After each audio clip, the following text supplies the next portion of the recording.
Welcome to the NRF postgraduate information session. Please can I ask that everybody mutes their mic?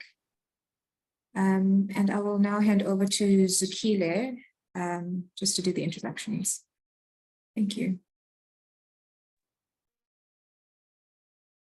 Good morning, everyone. Good morning. Morning. I hope you guys are well. We are well, and how are you? Good. Firstly, let me thank NRF for availing themselves to do this information session. It is very important for us to have this because if I may be selfish, I will say it's good for me because it eliminates the walk-ins in my office. So that's why I decided to organize it so that you guys can hear from the horse's mouth how to go about doing the applications, also to eliminate the rejections when we review the scholarships, because there's people completed the application without understanding, without consulting their supervisors. So I decided that let's organize this meeting so that everyone knows how to go through the application. Recording in progress. Okay, so now what I will do, I won't waste any time. I will just head over to the NRF delegates. We have Miss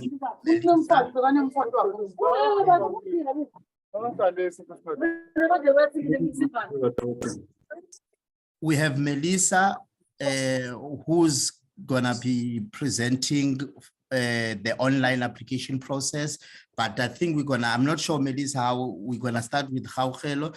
Gaugelo is gonna be presenting on the policy and the eligibility. And also we have Khotso that will be monitoring our charts. So if you have a question, please put it on the chat while they're doing the presentation. Over to you, Melissa. Thank you very much. Thank you, Zukile. I'm going to hand over to Gaugelo. She will be starting with the first presentation.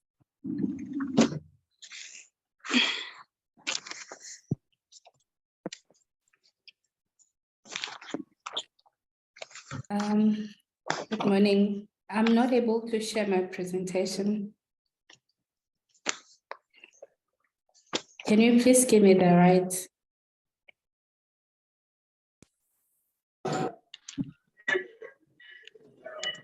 Okay. Try again. Yes, it's okay now. Can you see it on your end? Yes. Perfect.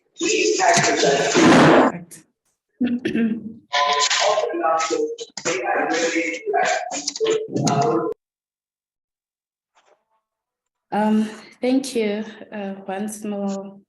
Oh, thank you, Zukile and Melissa, and good morning to everyone.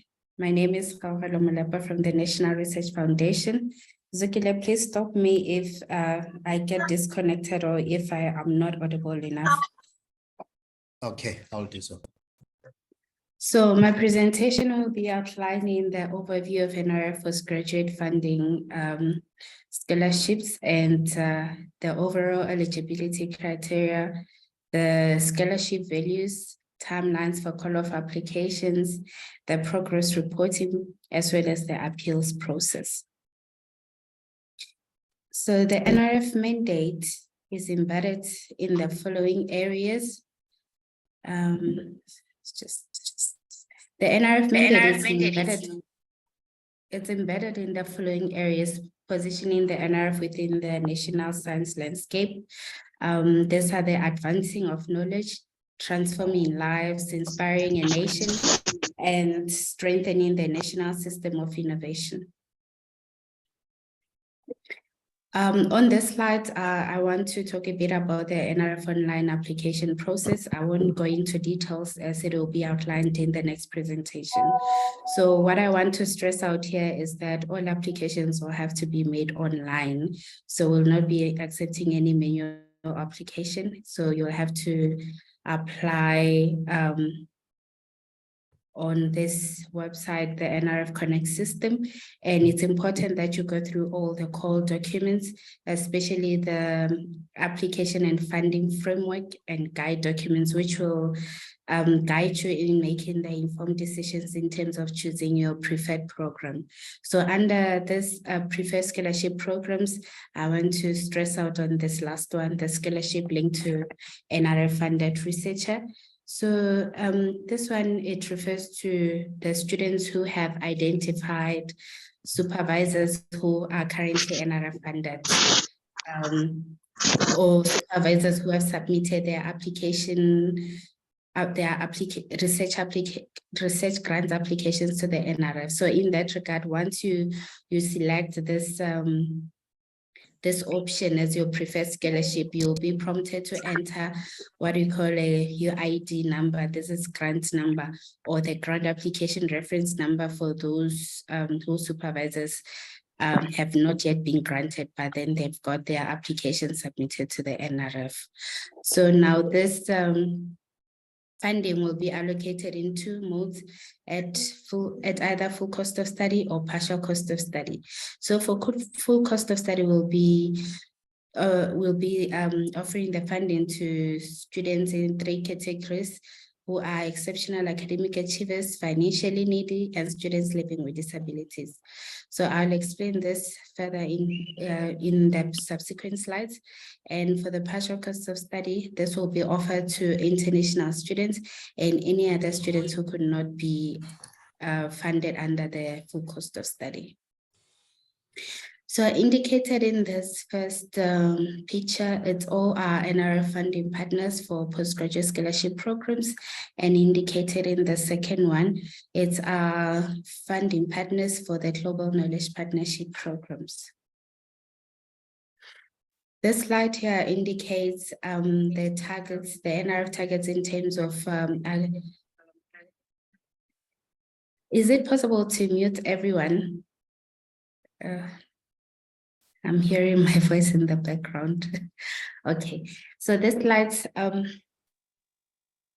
speaks to the transformation agenda. So the NRF in support of the transformation agenda and in addressing the transformation issues, especially in the postgraduate landscape in terms of funding support, we have decided that we'll allocate 95% of our funds to South African citizens, considering that this NRF is public funds.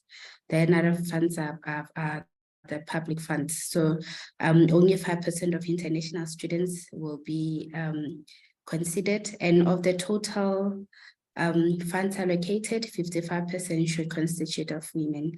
And disaggregating this South African targets further, we'll be allocating about 90% to the Black students, 10% to white students, and 1% to persons living with disabilities. Excuse me. So on this slide, we're giving you an overview of the new hours that we have made in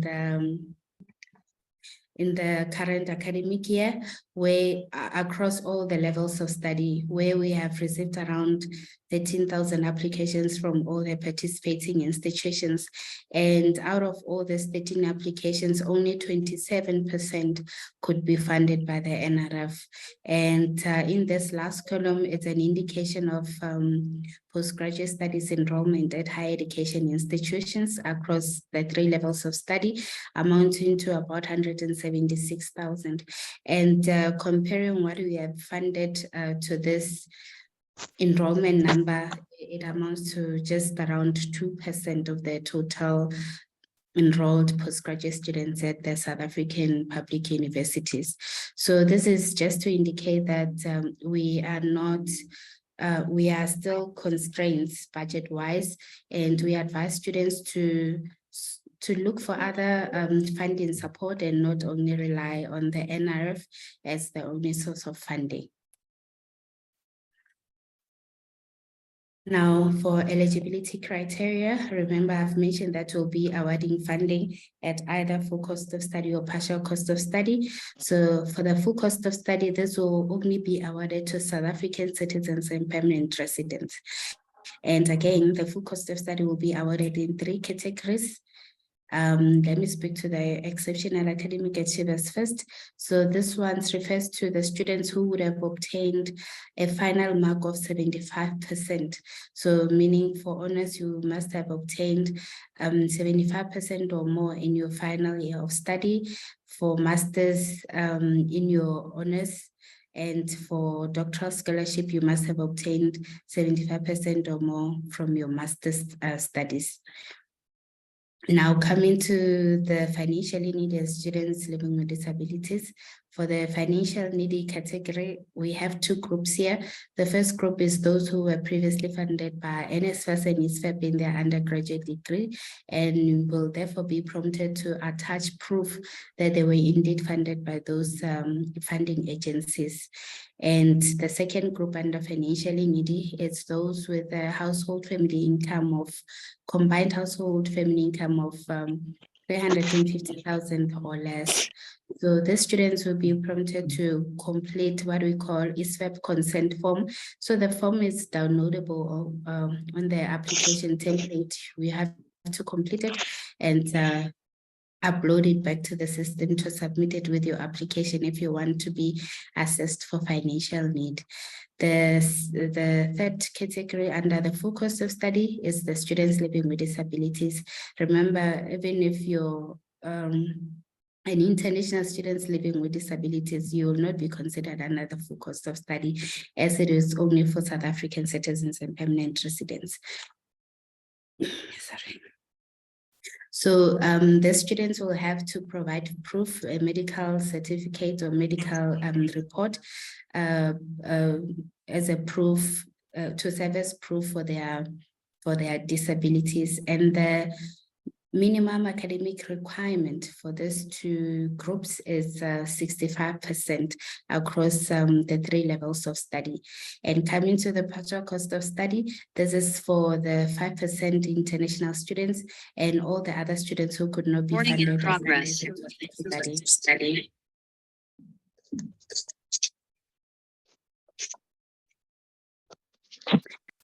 Okay.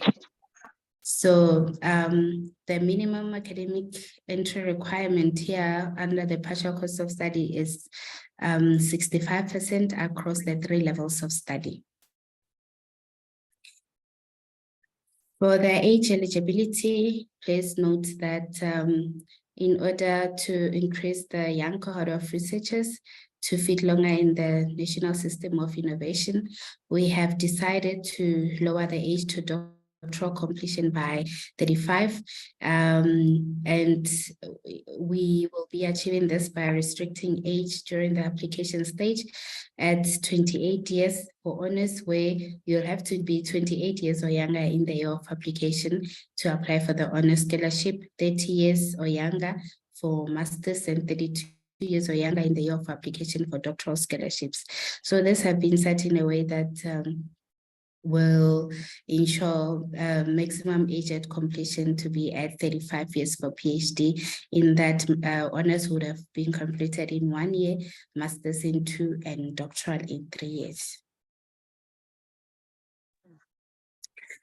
For the citizenship eligibility and the maximum funding period for across the 3 levels of study, this is how it's going to be. For honors, we'll only be offering a maximum funding support for 1 year, and for honors, only South African citizens and permanent residents are eligible. So if you're an international student, don't bother applying for the honors scholarship.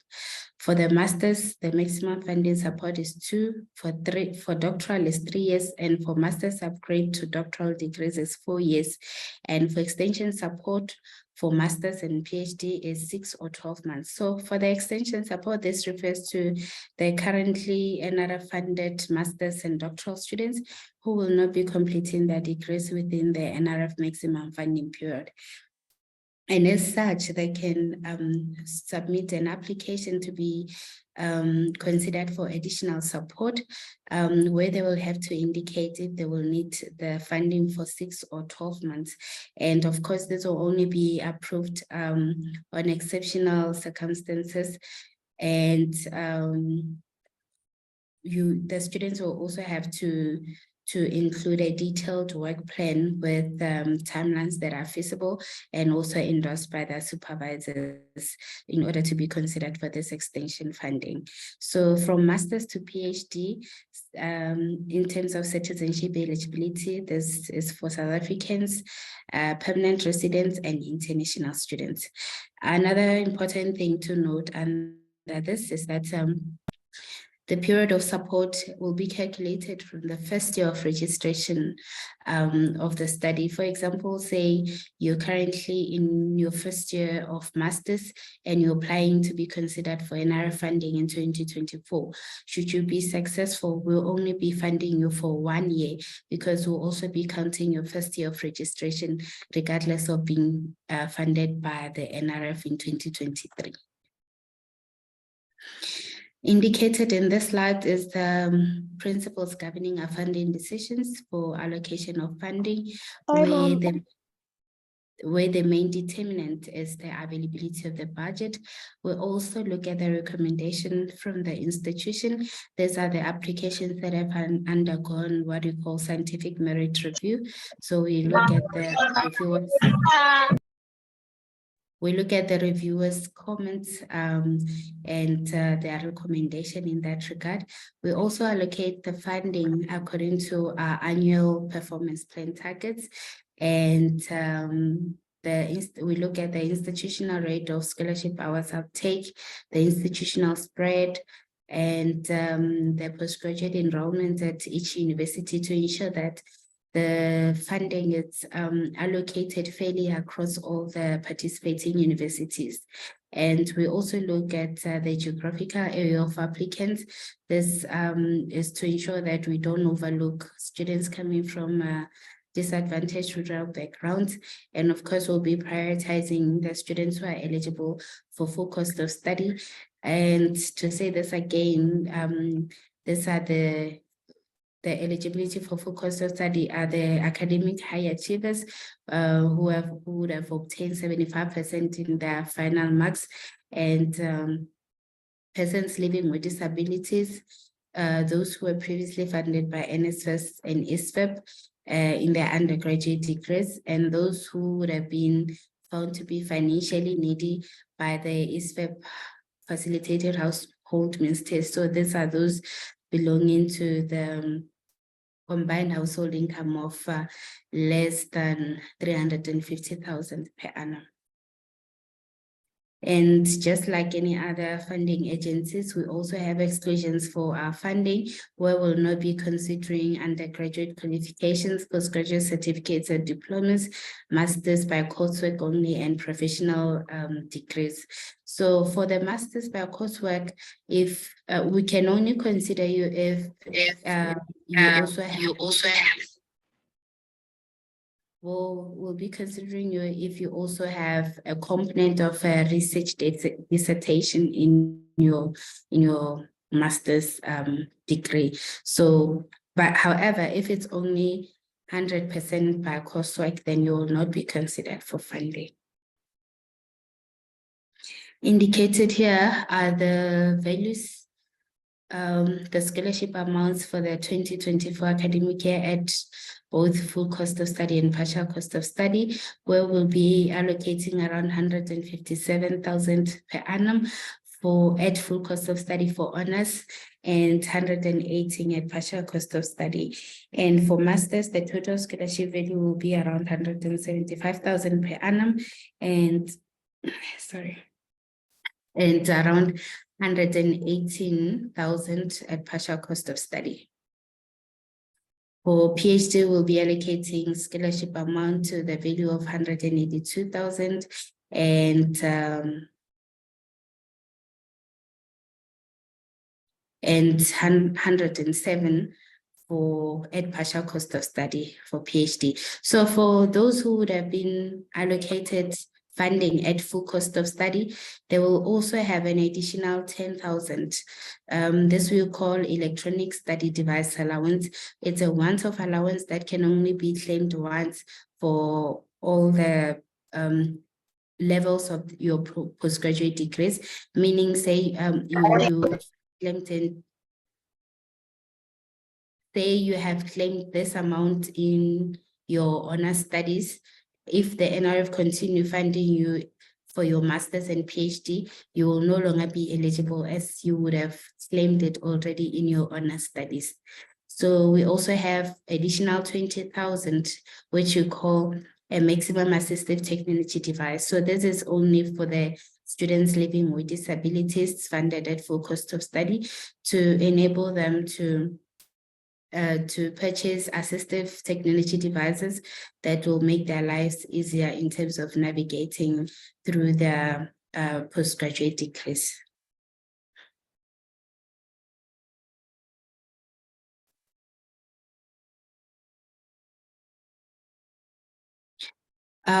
Indicated in the slides is the financial means assessment for the continuing masters and doctoral students. So we have taken into consideration that some students in their first year of support, they would be funded at partial cost of study and would not have had the opportunity to be assessed for financial need. And in that regard, we'll be giving them an opportunity to submit the consent form to be assessed for financial need if they have combined household family income is less than 350,000 per annum. So this opportunity, it doesn't apply to the students who were previously funded by NSFAS or ISFAP. And the process is as follows. You will have to initiate the process with your university, with the NRF DA. Your designated authority in this regard is, I think, is Zukile. Yeah, so you have to initiate the process with them, where they will give you some documents to complete, and as well as the deadlines. And you will have to send those documents back to your DA, and the DA will send all the completed documents to the NRF by mid-August annually. And the NRF will submit this information to ISFAP for financial need assessment, and the financial need outcomes will be published by mid-December annually. So this is only applicable to the currently funded masters and doctoral students who have been funded at partial cost of study and who have not been previously funded by NSFAS and ISFAP. We'll also have another added opportunity here, what we call ad hoc applications. So we have taken into consideration that since we have included the component of grant holder linked scholarships in postgraduate scholarship programs, there are some students who would not have an opportunity to submit their application under the competitive postgraduate call process, as maybe say that they may have been identified by their supervisors late in the process. So in that regard, we can allow them to submit ad hoc applications in the first semester. So this will be done twice annually. So students will have an opportunity across the 3 levels of study. They will have an opportunity to submit ad hoc applications on the 8th of January 2024, and the closing date for submission of those applications is the 23rd of February in 2024, and the institution will have to submit those applications to the NRF by mid-March 2024. For the second semester, the applications will open on the 22nd of July, close on the 23rd of August, and the submission to the NRF by the universities will have to be on the 13th of September. So this opportunity is only for the students who would have been recruited by, this opportunity is only for students who would have been recruited by the NRF funded researchers. So say your supervisor has an NRF funding, and you are linked to their research projects and you don't have funding, say you miss the competitive postgraduate call process, then you will have an opportunity to submit an application to be considered for funding, as long as you'll still be linked to your NRF funded supervisor. So in the ad hoc application, you'll also be required to attach proof of NSFAS or ISFAP if you were previously funded by those funding agencies in your undergraduate degree in order to be considered at full cost of study. And if you don't have such proof, you'll be considered at partial cost of study. And the students will also have an opportunity to submit the consent form to be assessed for financial need as indicated in the previous slide.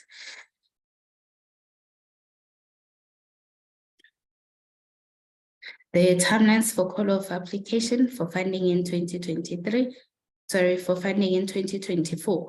So here I'll only be emphasizing on the dates highlighted in red, which are the most important. Firstly, the 3rd of April, the call opened for applications and it will be closing for students on the 24th of November for honors, 11th of July for first-time masters and doctoral applicants, and 18 August for extension support applicants. The universities will have to submit the recommended applications to the NRF on the 22nd of December for honors, 4th of September for Masters and PhD, and 29th of September for extension support. And this dates have been set in a way that would give the NRF provision to announce the funding outcomes by mid-December for Masters and PhD, as well as extension support. However, due to late receipt of honors results, we'll only be able to publish the honors results by mid-February in the new academic year.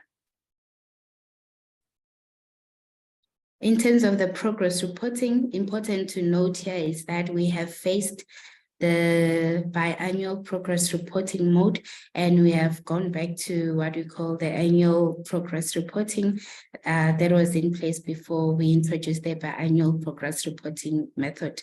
So this applies to both the students funded under the old policy, as well as the students that were considered for funding under the new policy, which was effected from the 2021 academic year. So by the end of the degree, honors scholarship recipients would have submitted 1 report, 2 by master's, 3 by PhD, PhD scholarship recipients, and 1 report from the extension support scholarship recipients. So the system will open around November for submission of this report, and it will close around mid-February in the following academic year. So these are what is required in the progress report. For honors, they will have to submit certificate of completion to their postgraduate or research office. And for masters, in the first year, they'll have to report on their on their research progress, and as well as attaching proof of academic support services undertaken, the MOU between student and supervisor, and proof of proposal approval by the Higher Degrees Committee. And in the second year, they'll have to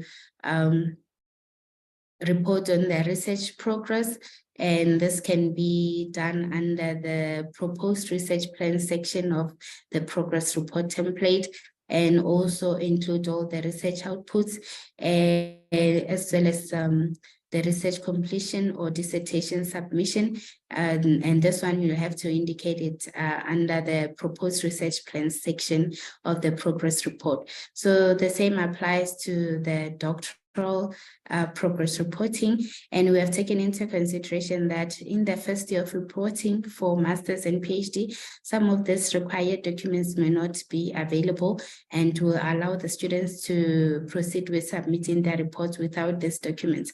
However, they should indicate the reasons as to why they will not be able to attach the required documents, and as well as including the anticipated date for submission of such documents.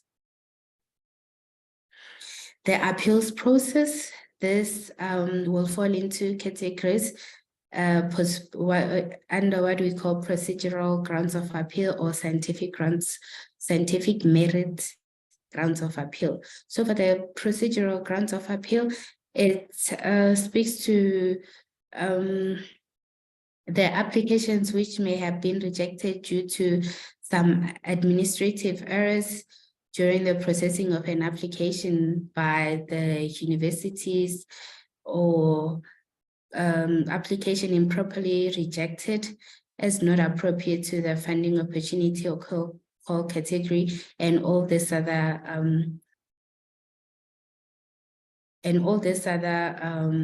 things indicated here. And for the scientific merit,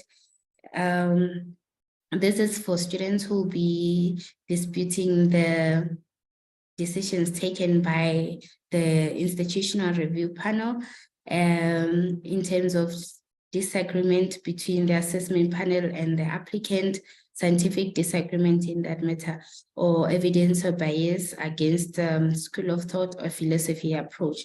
So for students who will be disputing the decisions taken by the review panel, they will have to indicate that they are appealing on scientific merit grounds. Indicated here are the eligibility for appeal, and it's important to know that the appeals process will still be undertaken by the universities that initially reviewed the application, and it's your responsibility as well as students to request the official review feedback from your institution on your application, because this is important for use during the appeal.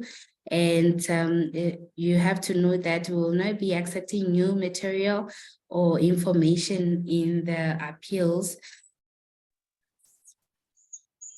And the appeals lodged against the funding decision taken for those funded at partial cost of study, as well as those not being awarded due to budget constraints, will not be considered, because the students are eligible for funding, but they have not been funded due to budget limitations, as well as those funded at partial cost of study. There would be a reason why we considered you at partial cost of study, and you can appeal that decision. The honor students as well are not eligible to appeal on scientific merit grounds, as they will not have undergone scientific merit review. Their application doesn't require any scientific review by the institutional review panel. So in that regard, only master's, doctoral, and extension support students may lodge an appeal on scientific merit grounds. I'll hand over to my colleague Melissa, and we'll take questions to the presentation. Thank you.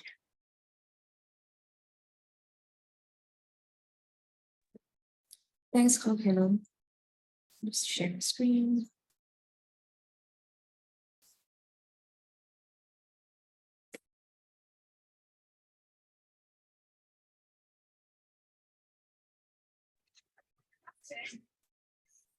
Okay, as introduced, I'm Melissa Govender.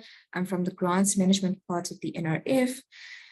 And today I'm mostly going to take you through the online application process. I'll be showing you screenshots of the different sections, but I'm also going to touch on the review scorecards, the applicant closing dates, as well as the processes. So just the different stages that your application will go through from the time you submit it.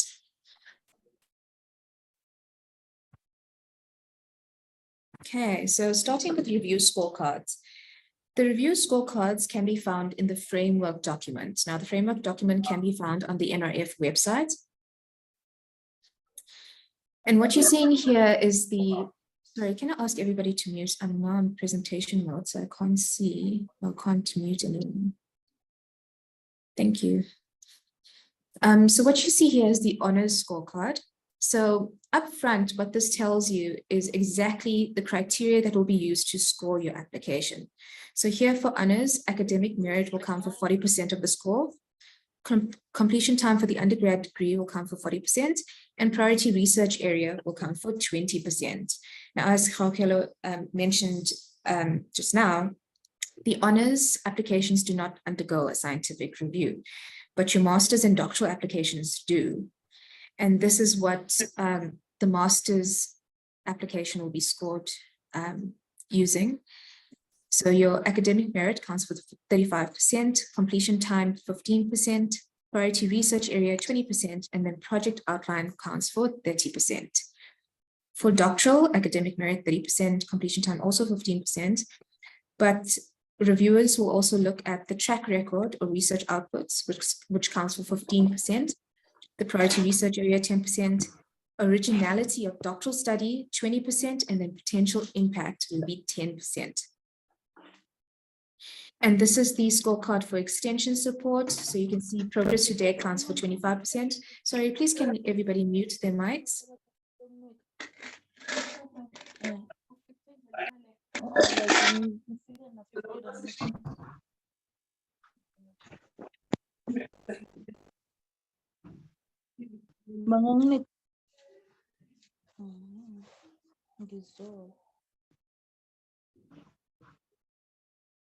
Okay, so as I was saying, this is the extension support scorecard. What is going on?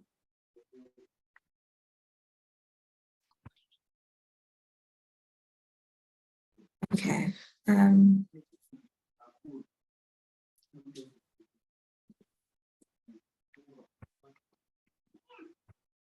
Sorry, let me just stop sharing.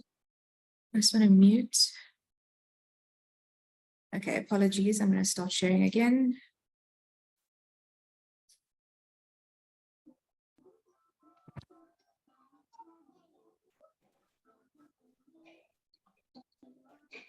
Okay.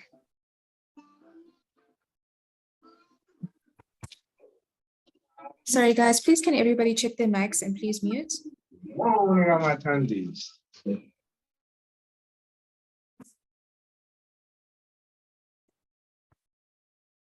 Okay, thank you. Okay, so again, this is the extension support scorecard. Reviewers will be looking at progress to date, which counts for 25%. Reasons why the study could not be completed in the allowed time is 25%, and then your work plan counts for 50%. Now, at the institution, the designated authority will set up review panels, which will review your applications according to these scorecards. So we do give you the information up front, and so please utilize the framework document and use these scorecards to plan your application accordingly.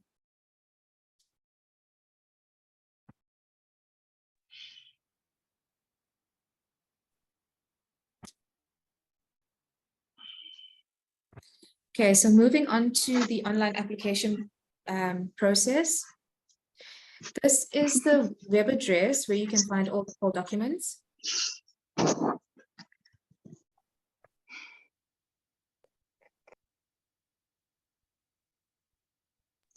So you will, on the NRF website, you will find the framework document.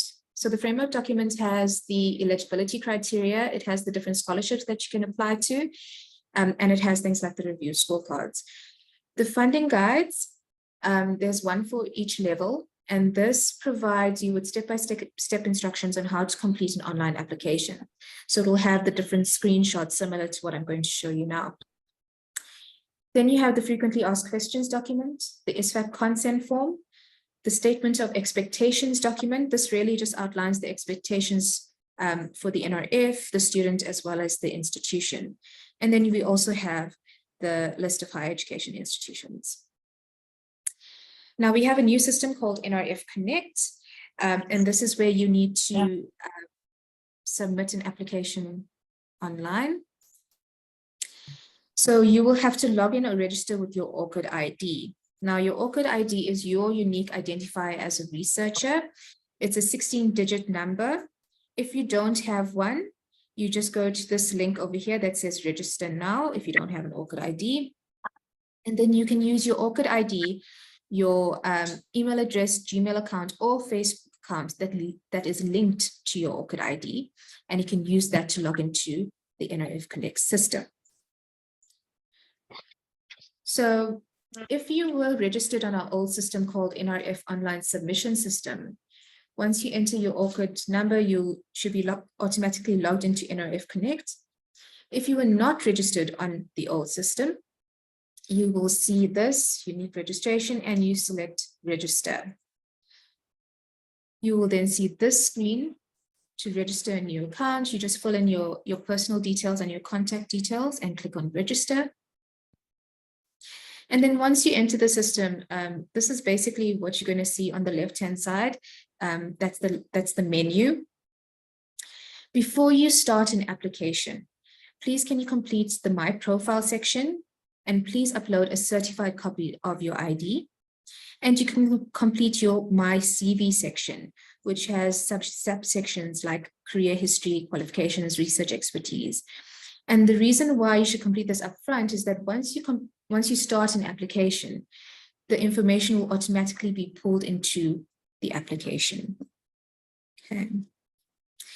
Also on the home screen, what you will see are the funding opportunities that are open. So everything that's related to you.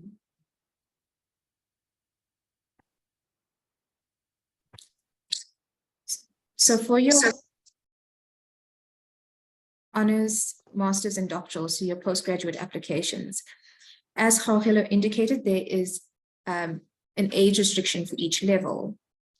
So now the system has business rules built into it. So if you are older than 28 years, for example, you will not have access to the honors application. And the same goes for masters and doctoral. If you are older than the age limit, you will not have access to that template. Okay. If you want to apply, all you do is click on the apply icon, and then you will see this. So this is your application information. You can see on the top left-hand side, the category, the funding opportunity, as well as the application reference number. If you're having any issues and you want assistance, you can contact support desk at nrf.ac.za, but please remember to also quote your reference number, that's your application reference number, as well as your ORCID ID. So just to take you through this, so this is again your application reference number. These are the different sections. You can see here that this section has a red asterisk. All the sections with the red asterisk are compulsory sections. So what this means is that you will not be able to submit your application if you have not completed all the compulsory sections.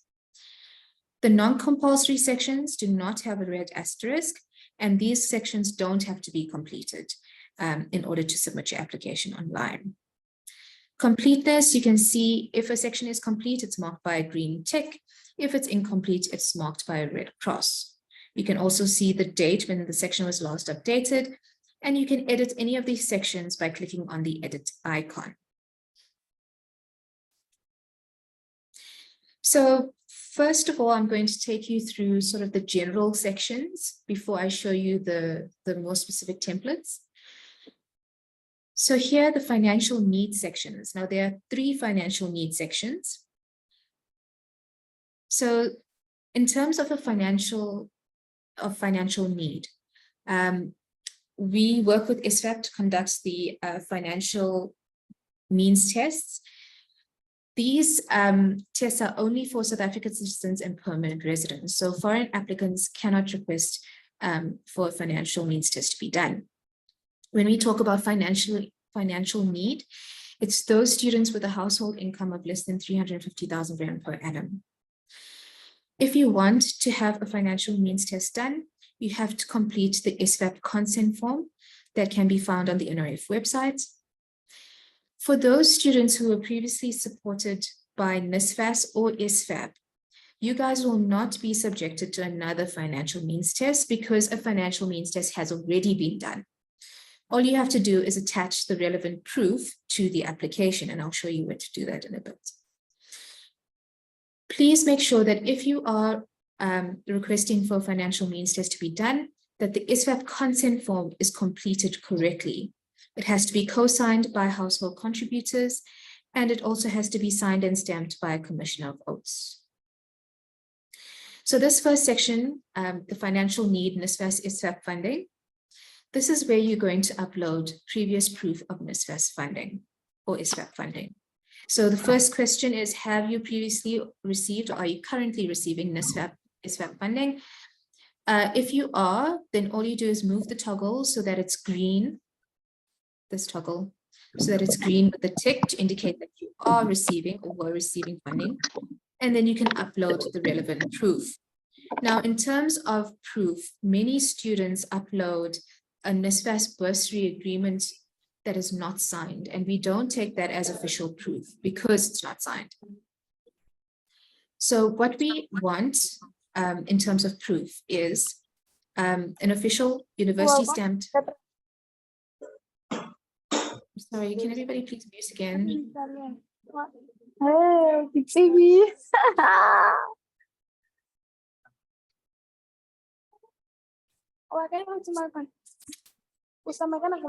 Sorry, I can't see who's talking in this mode. Okay, so getting back to the forms of proof that we want. So the financial statements that shows the funds clearly coming into your account.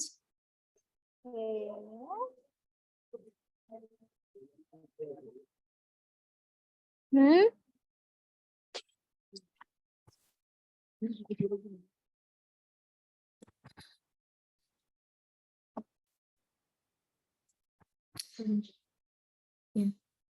Sorry, I just had to unshare and mute the person that was talking. And we will share again. Okay. So getting back to the proofs of funding again. A financial statement which clearly shows the funds coming into your account, a letter from NSFAS, ISVAP, or even the university, just stating that you have received funding from them previously. And you can upload that to this section. If you have not received previous ISVAP or NSFAS funding, all you do is move the toggle so that it's gray. So you move it to the left and then you save the section.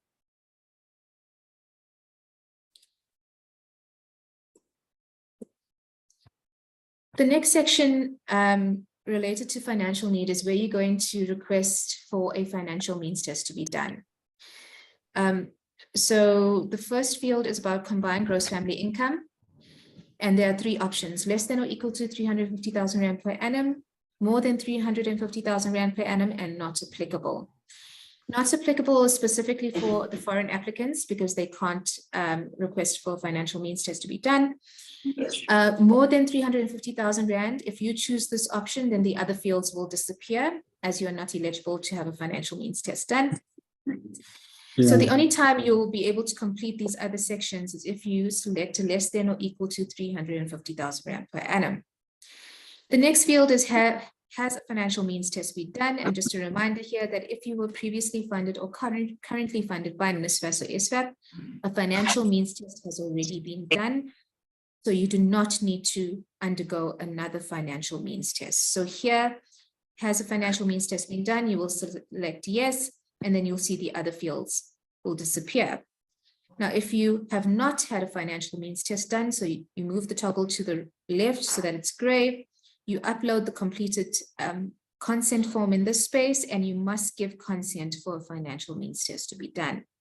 If you upload a consent form, but in this field you say no, you do not give consent to have a test done, then we will not do the financial means test.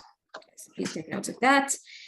And then the final financial need test, financial needs section is the household contributor record. Basically, what you're going to do here is that if you are requesting a financial means test and you've completed the ISVAP form, the information that you have put into your ISVAP consent form, you're going to duplicate it here. So you're going to list your household contributors and the dependents.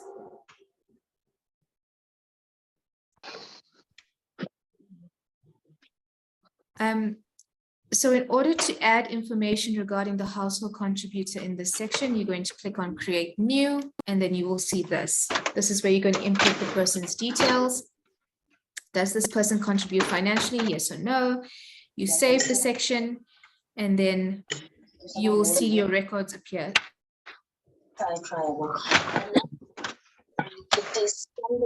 Sorry, again, please can people mute their mics?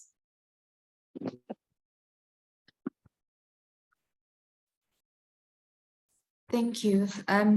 So this is basically what you'll see once you complete the, once you add records, and you can see the dependent and as well as the financial contributor here.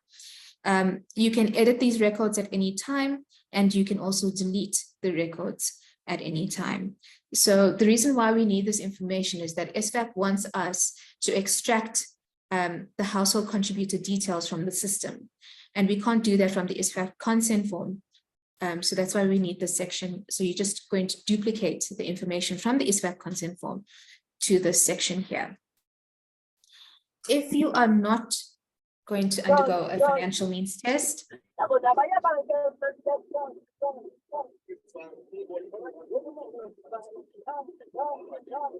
sorry, again, please, can you check your mics and mutes?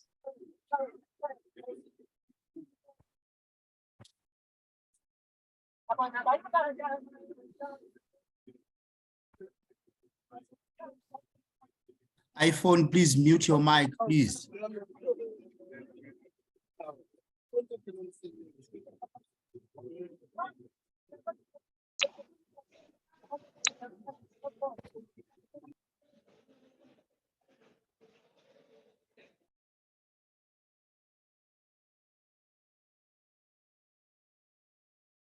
Apologies for doing that so often.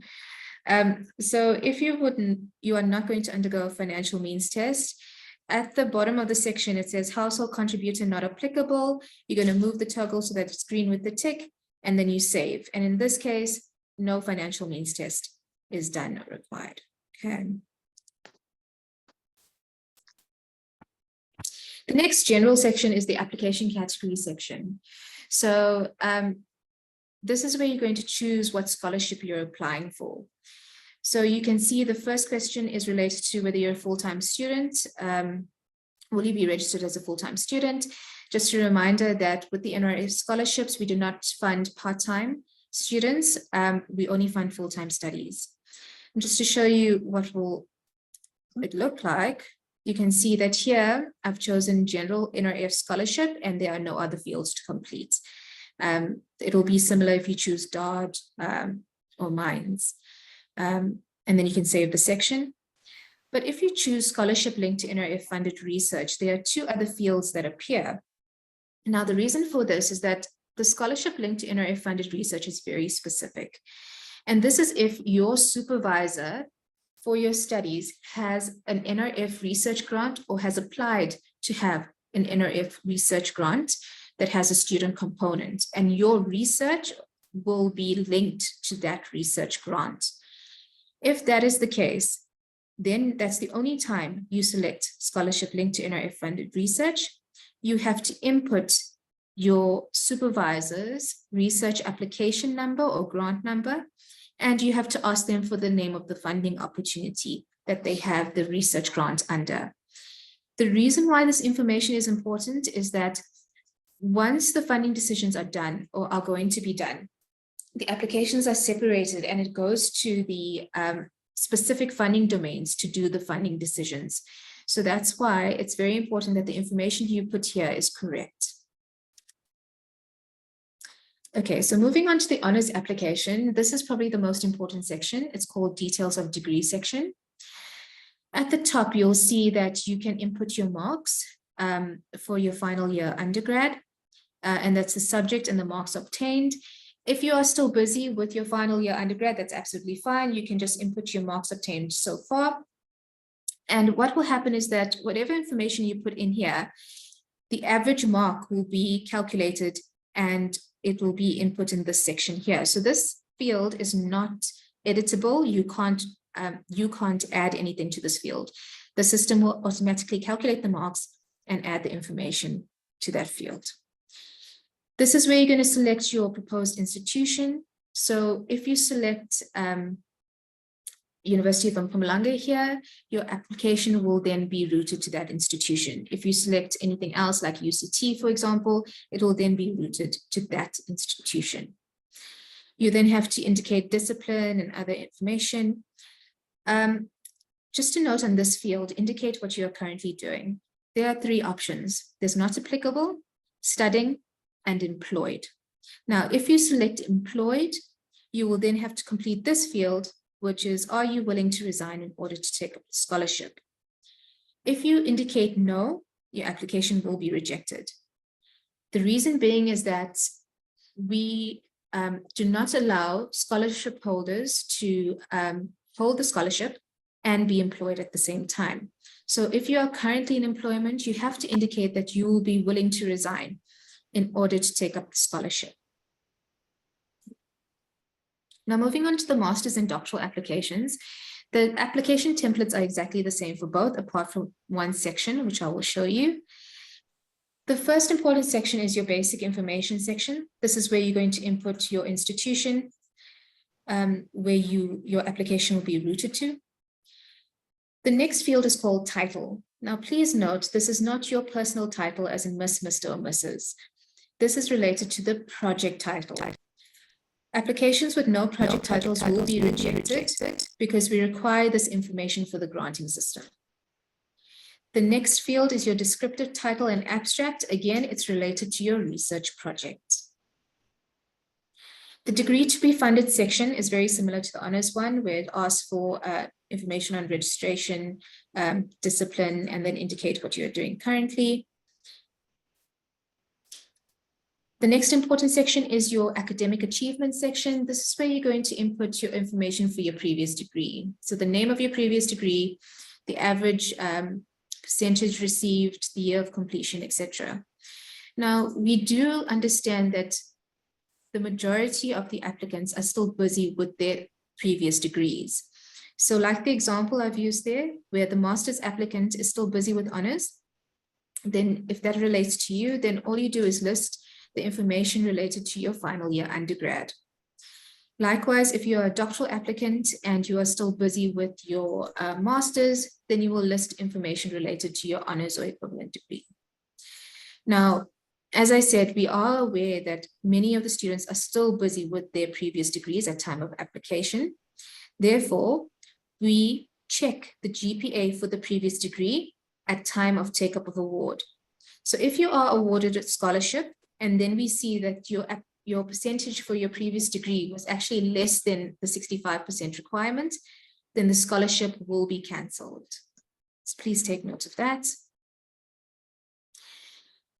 The details of research section is the section that differs between your master's and your doctoral. So what you see here is a master's details of research section, and it's made up of 3 subsections, which is your project outline and alignment to national imperatives and the potential impact. For doctoral, you have problem statement and aims and objectives. That's the different part. Now, what we want in the details of research section is a concise overview of your proposed research. We also expect you to add appropriate literature references in the section. It can also be added, the references only can also be added as an attachment. This section is extremely important because this is what is taken into account during the review process. So your application will be scored based on the information you provide here.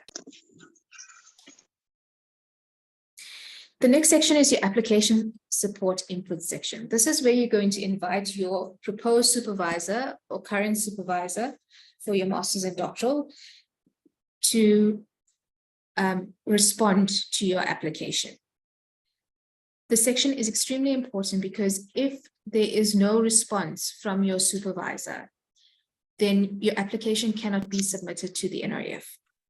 So in terms of masters, what we're looking for is either a master supervisor, so that's your proposed master supervisor, or your current master supervisor if you've started already. You can also add your HOD. Now your HOD should only be added if you have no idea who your master supervisor is going to be next year. Okay. Then in terms of doctoral applicants, we require a doctoral supervisor. So it's either your proposed or your current supervisor. So this is what the section looks like. Once you select on create new, you will then be taken to this screen where you can add the role. So in this case, it was a doctoral application, and then you can only add a doctoral supervisor. Please only select one referee. The reason being is that if you select 5 referees, for example, and 4 respond, but 1 does not, your application will still be marked as incomplete, and your institution will not be able to submit to the NRF. So only add 1 referee, and you will need to follow up with your referee, whether it's the supervisor or the HOD.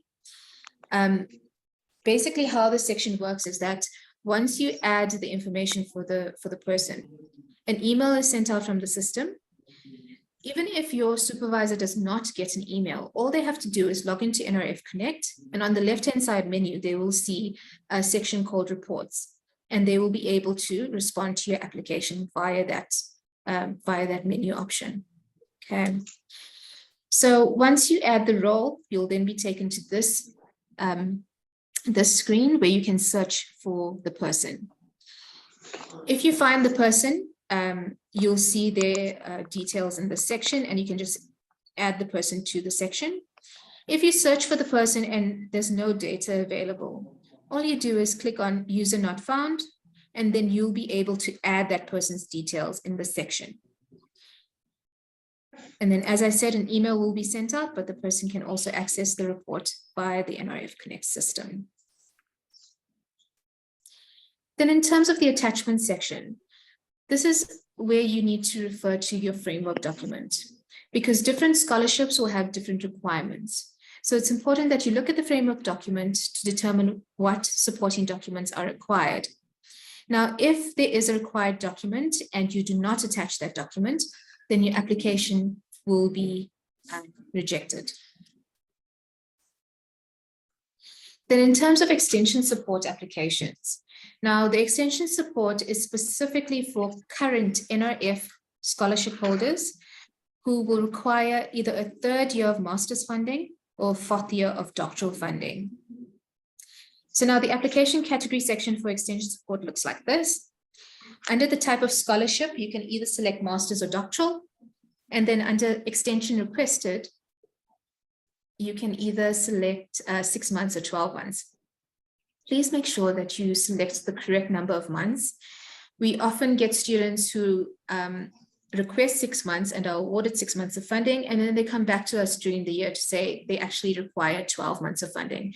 So it's very important for you to engage with your supervisor to find out whether you require 6 months or 12 months of funding. Because also, in order for us to change it from 6 months to 12 months, it does put a strain on the budget. So please ensure that the information you input here is correct. And then I've added the application support input section here again. It works exactly the same as I showed you previously, but what I want to highlight here is that for extension support, your supervisor must respond and recommend the extension. So if they respond and they don't recommend the extension, your application will be rejected. So in terms of the different sections, this is the details of extension section. The first 2 fields, the application grant reference number and the value of the grant, this information pulls from the NRF system. That's why you have to be a current NRF grant holder in order for this information to pull into the application.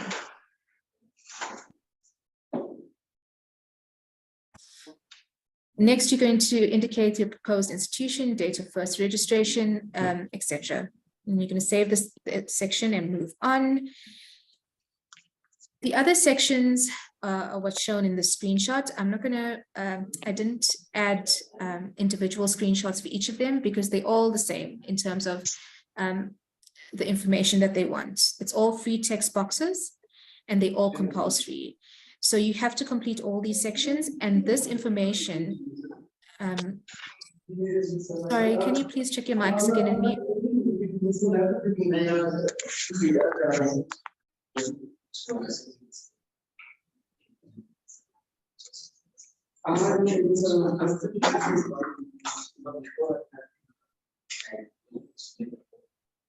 And that's a lot.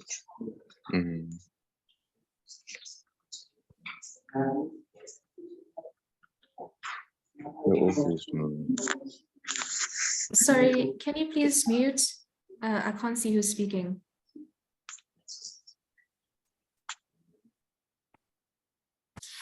Okay, so in terms of these sections, all of these sections will be taken into account during the review process. So please make sure that, for example, your reason why the study could not be completed, that you justify it properly, as the reviewer will look at this information. Then in terms of the closing dates, just to re-emphasize this, for honors, the closing date is the 24th of November. However, if you're applying for honors and you require a financial means test to be done, the NRF closing date is the 1st of September. So the institution will set their own deadlines as they have to check your application before submitting to the NRF. So please adhere to the institutional deadlines for your honors SFAP. Then for first-time masters and doctoral, the closing date is the 11th of July. And for extension support is the 18th of August. So even if you have an application, you started an application on the system, if by this closing date, you have not submitted that application on the system will close and you will not be able to submit. So please make sure that you adhere to these deadlines. And then finally, just to outline the process, the call opened in April, and then the applicant closing dates I've just shown you.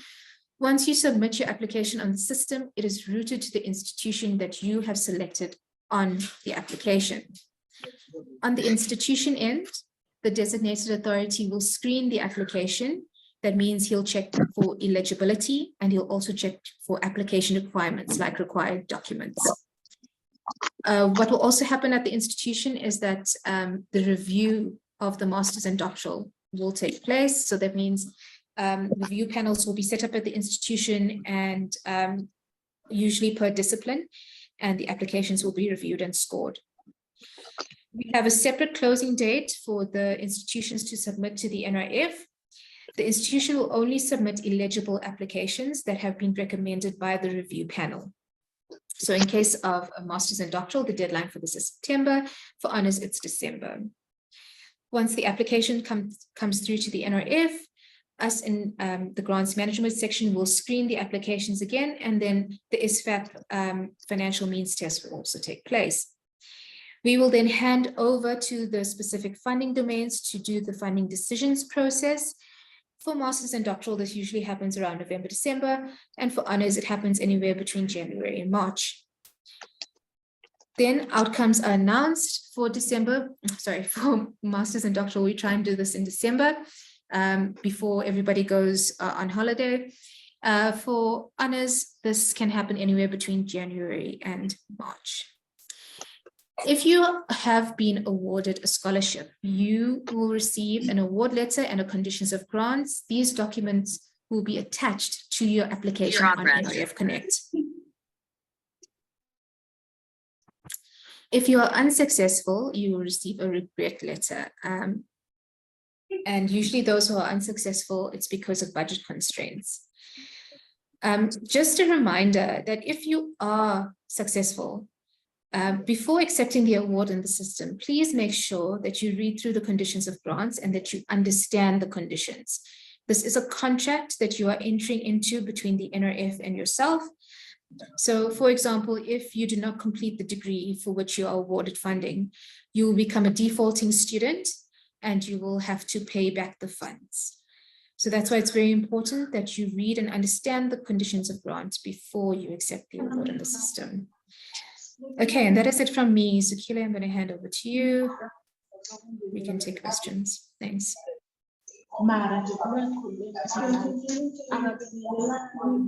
Thank you very much, Melissa. And Rachel, we really appreciate this time that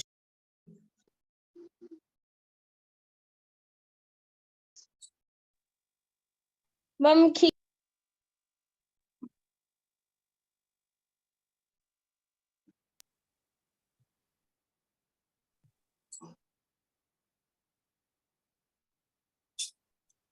Sorry, Zakila, you muted.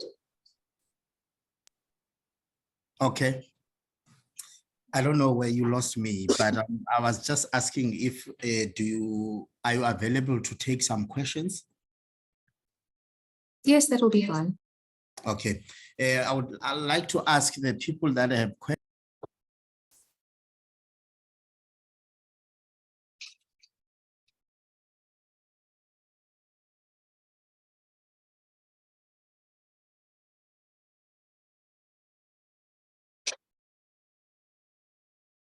Sure. Zakila, we lost you again.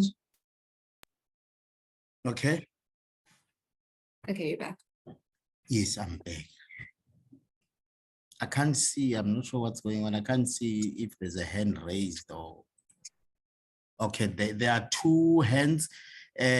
Please, colleagues, just be very short and brief to the point. Well, let's take Twarelo first. Hello. I tried. I want to apply the bursary for honors next year. So I tried registering, but when I finished filling all the field that was required, the OK button couldn't allow me. It wasn't blue. It was still gray. Can you please explain why was that? I'm really not sure. The best thing to do would be to contact support desk. They are the best people to assist with the logging in of the system and ORCID and etc. Okay, another option, Melissa, before she can go to support desk, she must come to my office with her laptop and then we see. Okay, perfect. Okay, thank you. Tiani? good day. My question is, if I'm applying in, let's say I want to apply for an honors in 2 different universities, how can I do it?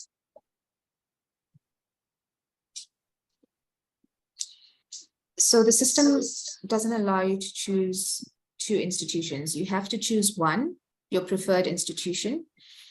If you are awarded a scholarship, we do allow things like change of project, change of institution, change of supervisor. So you don't have to worry about that. We do allow that if you are awarded a scholarship. Okay. Thanks. Ma'am, can I please ask you, they were also talking about the NSFAS proof. What if you were funded, maybe you completed your degree, maybe 2022, so now you want to pursue your honors next year? Do you also have to attach that proof, or automatically the system will pick it up? No, the system doesn't automatically pick it up. You will have to attach proof, please. Okay, thank you. Okay, Kamo?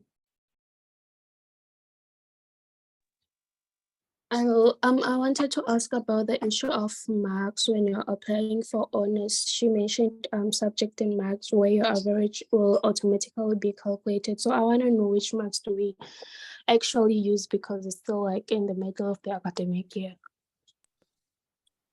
If you don't have any marks at the moment, you can use your 3rd year or even your 2nd year, whatever marks you have available. So the way the system is designed, that even if you don't have all the marks, you can submit your application, and then the scorecard is editable for the designated authority to edit at a later stage once you do have your final marks. So if you are still busy, those marks are not going to be taken into account at a later stage. Does that make sense? Oh, okay, thank you. Also, if I can add there, it's just a request from my side that the honors, those that are applying for honors in 24, they can please, they submit their applications after receiving their first semester's results, and then they add those ones. It becomes easy for me to check. Oh, okay, sir. Snage?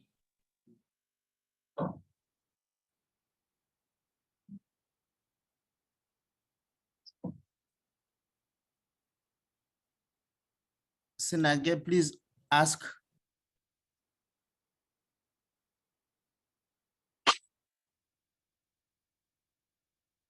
Okay, let's go to JV.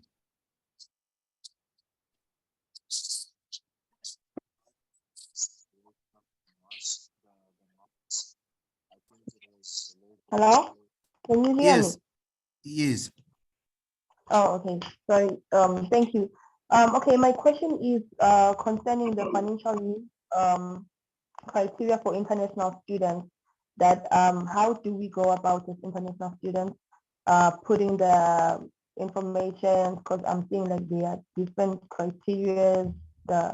And yeah, so that's my question. So for international students, you can't request for a financial means test to be done. The financial means test is specifically for South African citizens and South African permanent residents. So in those fields, the different financial needs section, you're going to say, for example, not applicable, or yeah, you're going to choose the options where you're not requesting a financial needs test. Oh, okay. Thank you so much. You're welcome. JV.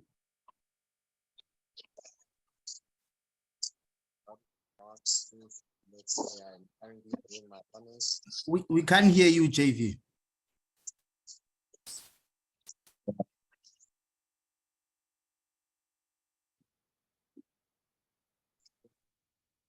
We can't hear you, JV.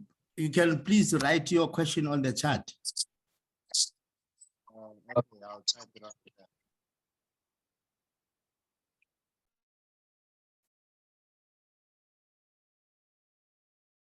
Kulekani, please.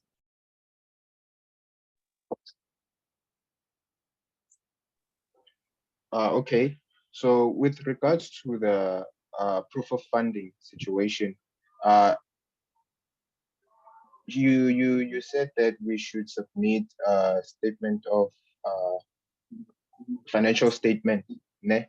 If correct, you said we submit a financial statement. So what I want to ask is, do we get the financial statement from the school's ITS system, or where do we get it?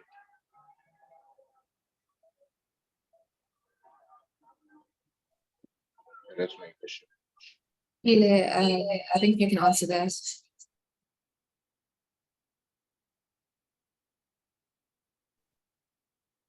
Sorry, I didn't get the question. I was just busy reading the chat. So What's he your question? wants to know. Yes. My question is with regards to the proof of funding, ne, if you were NSFAS funded or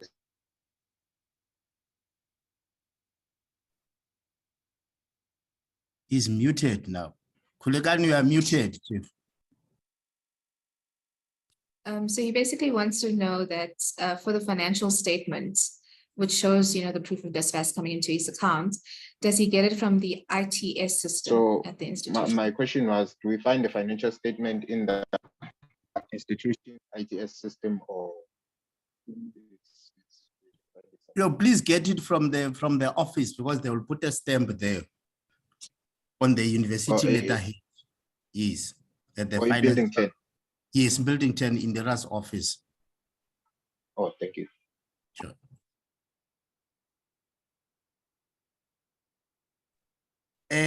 Kamo, are you still? Is it the legacy one?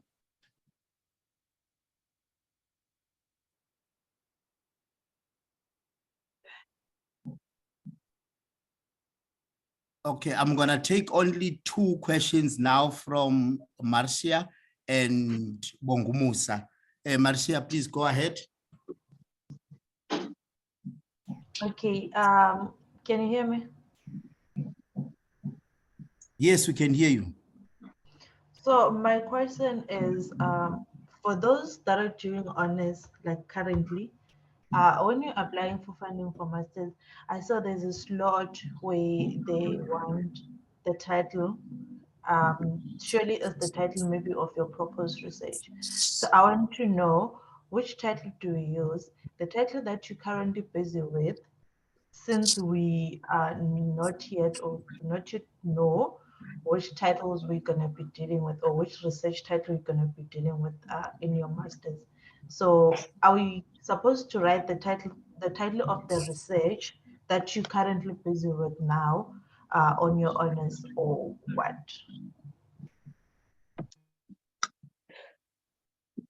So we do expect students to identify supervisors early and try and get the proposed research title that you'll be doing next year. However, if that's not completely possible, you can use your current honors title. If you are awarded a scholarship, then we do, you can change your project title at that stage to your new master's one. Okay. Okay, thank you. Bongumusa, you are the last one. Yes, thank you. Can you hear me? Yes, we can hear you. All right, thank you very much. With regards to the financial means testing thing, okay, so when we are a NSFAS student, that's why I said where you I missed the question that I wanted to. Yeah, there's noise in your background, Chief. yeah, someone's is not muted, but so in the in that section of the financial means test, if you're NSFAS students, or there's a place where you have to click whether it's your annual income or household income is above like 350,000. So if you're NSFAS students, there's a section where you also say that you are a NSFAS student, so you don't need to take the financial means test, but you also indicate that your household income is less than 350,000 rands. And the second question with regards to the uploading the ID document, a certified ID document, is there a, does this thing of 3 months apply there in terms of the time limit of your certified document, or is it a situation that you need just a certified ID or copy? Thank you. Okay, so I'll start with your second question. In terms of the ID certification, we don't look at the date. We just require the certification. In terms of the first question, I don't think I'm quite sure, but you can tell me if I'm on the right track. So you previously received NSFAS funding, is that correct? Yes. Yeah. Okay. So in the financial needs section that asks for the consent form to be uploaded, that first section, you can say, you can either say not applicable, or you can still say less than 350,000 Rand. And then in the next field, it asks you, has a financial means test been done? Then in that case, you're going to say yes. And then the other fields should disappear. Okay, so we in that case, we'll look at your proof of previous NSFAS funding that should be attached. Thank you. Is that clear? Yes, thank you very much.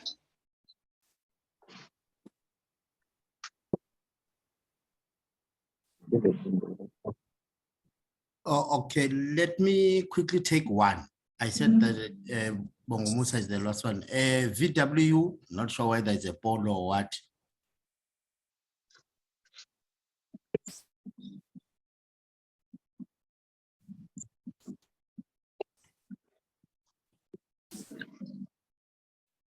VW, please ask your question.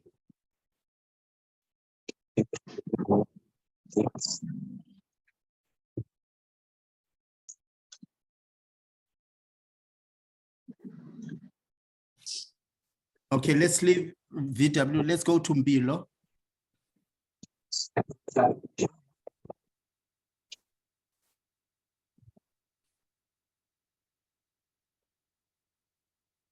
Yes, hello, am I audible? Yes, brah. Yes, I wanted to ask, I already submitted my application and I attached the wrong document for the proof of funding. How can I resubmit the document? Oh, you send me an email with your application reference number, then I will open your application. All right, can I please have your email? Or where can I find it? Check zugile.machai@ump. All right, okay, thank you. Or ask those who received the email for this meeting and also for the call. It's there.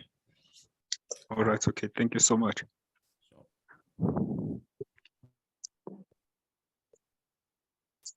Okay, I think we came to the end. I just want to answer the question there that was on the chat. NRF submission system is no longer working. Everything is done on the NRF Connect. If your details are on the NRF system submission, the NRF Connect will allow you to synchronize that information to the new system. So everything is done on the NRF Connect. Also, the internal closing date. The internal closing date, I did not set the internal closing date. So the 11th of July is also the internal closing date. You submit by that date, because I saw that I still have time, more time, and I also wanted you to have more time with the application. So the internal closing date is the same as the NRF closing date. You miss that date, you miss your submitting your application. So on the 12th, I'm no longer taking applications. So you won't be asking me for submitting after the 11th. So internal closing date is the 11th. I would like to thank you, the NRF people, for taking their time and give us this information session, which is very important. And it also gave some light on how to do this application. So I believe that after this session, I'll be taking more questions from the applicants. They are welcome to come to my office, and then please come with your laptop. You don't come here and use my laptop. Come with your laptop. We see the problem, or we use your laptop to check what's the problem. Thank you very much, NRF people, and thank you very much, colleagues, for attending the session. I've noted everyone who attended the session. So if you come with the query and you did not attend, I won't attend to you, because the platform was available for you to attend. Thank you very much, NRF, and thank you. Looking forward to receive the recordings, guys, and then I'll distribute them as well. Thank you so much, Gina. Yes, as soon as it's available, I will send it to you. Okay, thank you very much. Have a nice day further.